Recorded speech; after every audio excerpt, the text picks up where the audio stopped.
नया साल इंसान के लिए न्यू होप्स, न्यू चेंजेस और न्यू रिस्पॉन्सिबिलिटीज लेके आता है। अस्सलाम वालेकुम माय यूट्यूब फैमिली, कैसी है मेरी प्यारी प्यारी बहनें। आई होप कि सब अपने घर में खुशबाश होंगी। मेरी तरफ से मेरी सारी बहनों को 2026 की बहुत बहुत मुबारक हो। अल्लाह हम सब के लिए इस साल आसानियां पैदा करे। जिसके जो जो काम रुके हुए हैं, कोई औलाद की वजह से, रिस्क की वजह से, कारोबार की वजह से, घर की वजह से परेशान है, तो अल्लाह सबकी परेशानियों को ख़त्म करे और सबको ढेरों ढेरों खुशियां नसीब फरमाए। आमीन सुम आमीन।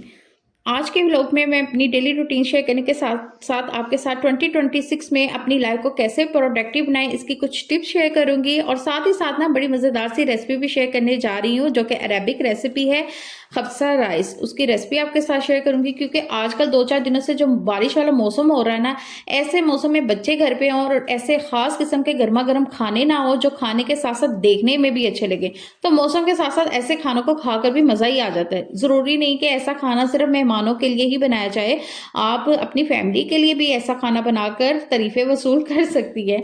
तो आज इसकी रेसिपी भी आपके साथ शेयर करूंगी। नमाज कुरान पाक पढ़ने के बाद मैं आ गई थी किचन में और मैंने ना जो रात के वॉश किए हुए बर्तन थे ना, उसकी समेटा समेटी शुरू कर दी थी। मैंने कहा चलें ये ड्राई हो चुके हैं तो इसको कबर्ड में ऑर्गेनाइज कर दूं। और फिर साथ ही साथ यहाँ पे मैंने अपने लिए, अपने हस्बैंड के लिए लस्सी बना दी थी क्योंकि अभी नाश्ते का दिल नहीं कर रहा था। तो मैंने कहा चले नाश्ते जब बच्चे उठेंगे ना तो तब हम साथ में कर लेंगे, तो अभी फिल वक्त ना मैं ये लस्सी बना लेती हूँ।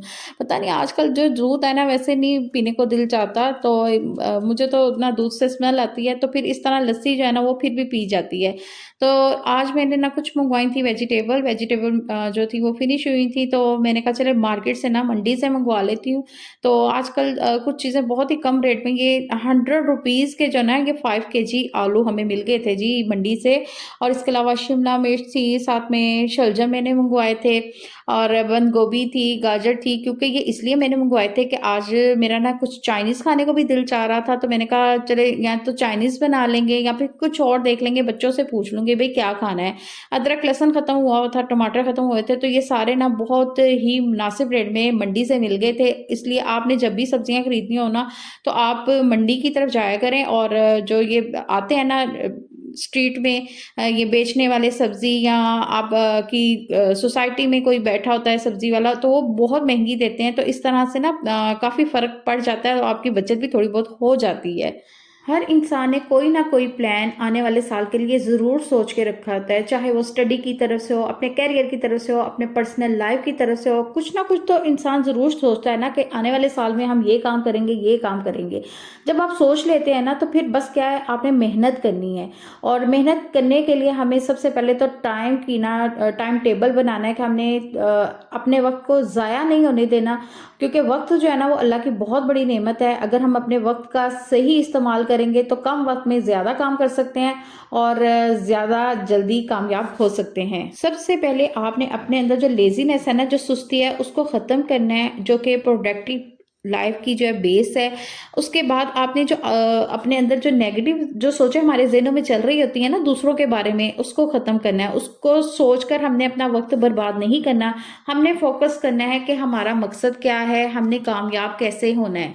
आपने उस बात को ज़्यादा फोकस करना है और आसपास की बातों को जो है ना उसको निगलेक्ट करना है। अच्छा, मंदी राइस के साथ ना मैं साथ में चिकन रोस्ट कर रही हूँ, तो इसके लिए मैं ना चिकन को स्पाइस जो है उसके साथ मैरिनेट कर लूँगी, जिसमें नमक है, सूखा धनिया है, सुर्ख मिर्च है, सिरका, सोया सॉस और बस यही चीज़ें हैं जो मैंने, और थोड़ा सा मैंने गरम मसाला भी डाला था। ये सारी चीज़ें डालकर मैंने इसको अच्छी तरह से मिक्स कर लिया था। यहाँ पे मैंने थोड़ा सा ना ज़्यादा रंग जो होता है ना उसको पानी में मिक्स करके तो ये भी लगा दिया था। इससे ये कि चिकन का कलर बड़ा अच्छा आ जाता है। और फिर इसको अच्छी तरह से मिक्स करके तो मैंने इसको पकने के लिए रख दिया था और थोड़ा सा पानी भी डाल दिया था ताकि ये अच्छी तरह से ना गल जाए।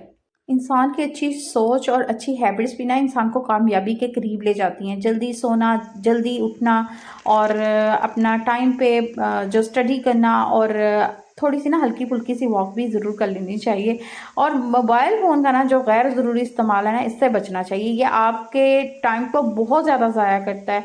आप मोबाइल पकड़ लेना तो फिर आपको नहीं पता चलता कि आपका 1 घंटा जो है ना किस तरह से गुजर गया है और आपका काफ़ी काम जो है ना वो पीछे रह गया है।